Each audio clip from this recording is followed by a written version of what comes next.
Hello বন্ধুরা, আমি শেখ গন্ডেল। আপনারা সকলেই জানেন এই ঈদে দুটো বলিউড ছবি মুক্তি পেয়েছে।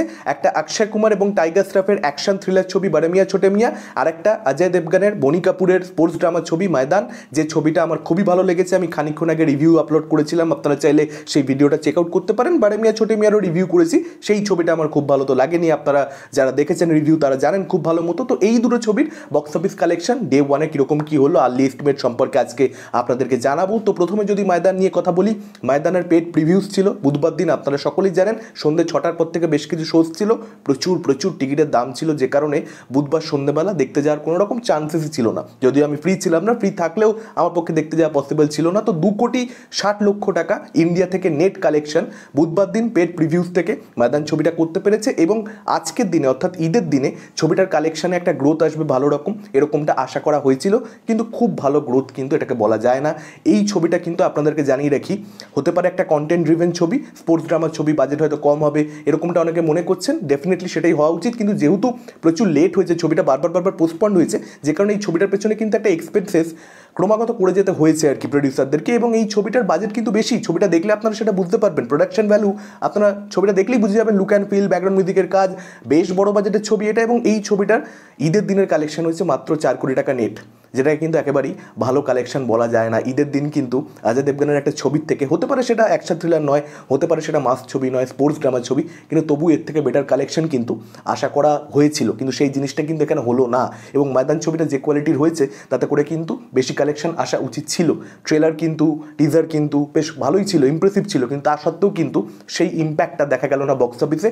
কোথাও একটা পরিষ্কার হয়ে যাচ্ছে অজয় দেবগনের শয়তান ছবিটা যেহেতু গত মাসেই রিলিজ করেছে, যে কারণে অজয় দেবগনের আরও একটা ছবি দেখবার জন্য অডিয়েন্সের মধ্যে সেই বাসটা ক্রিয়েট হচ্ছে না। কিন্তু ময়দান ছবিটার রিভিউজ প্রচণ্ড ভালো, ক্রিটিকরা খুব ভালো প্রশংসা করছে, খুব ভালো কথাবার্তা তৈরি হচ্ছে, একটা ওয়ার্ড অফ মাউথ জেনারেট হয়েছে অডিয়েন্সের মধ্যে, যে কারণে কিন্তু এই ছবিটার বক্স অফিসে একটা ভালো রকম গ্রোথ দেখানোর চান্সেস রয়েছে। মানে কে বলতে পারে যে আগামী 3-4 দিন ধরে, মানে শনি রবিতে গিয়ে দেখবেন যে এই ছবিটা কিন্তু গ্রোথ নিল, এটা একদম নিশ্চিতভাবে বলে দেওয়া যায়। ময়দানের এখানে যে ওপেনিংটা লেগেছে প্রথম দিনের ওই পেড প্রিভিউজ এবং আজকের কালেকশনটা মিলিয়ে ওই 6,60,00,000 থেকে 7,10,00,000 মতন এই রেঞ্জে কালেকশনটা আসবে।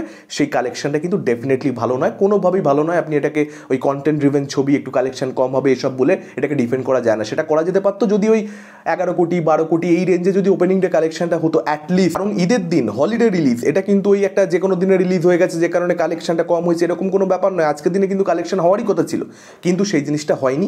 এখন দেখা যাক ময়দান কি করে দেখাতে পারে। এবার যদি বড় মিয়াঁ ছোটে মিয়াঁকে নিয়ে কথা বলি, এই ছবিটারও কিন্তু অবস্থা বক্স অফিসে খারাপ। এই ছবিটা যেরকম অ্যাডভান্স বুকিংয়ের রিপোর্ট দেখা গেছিলো, তারপর হঠাৎ করে একটা গ্রোথ দেখা যায়, কয়েক ঘন্টায় কয়েক হাজার টিকিট বিক্রি হয়ে যায়। কীভাবে হয়েছে ভগবান জানে, সেটা নিয়ে আমি এখনই কমেন্ট করতে চাইছি না। আমিও জানি, আপনিও জানেন, পরবর্তীতে যদি কখনো সময় হয় সেটাকে নিয়ে কথা বলবো। একটুখানি দেখা যাক, একটু অপেক্ষা করা যাক। তো এই ছবিটার প্রথম দিনের কালেকশন হয়েছে 15 কোটি থেকে 16 কোটি টাকা নেট ইন্ডিয়া থেকে, এরকমটা জানানো হচ্ছে।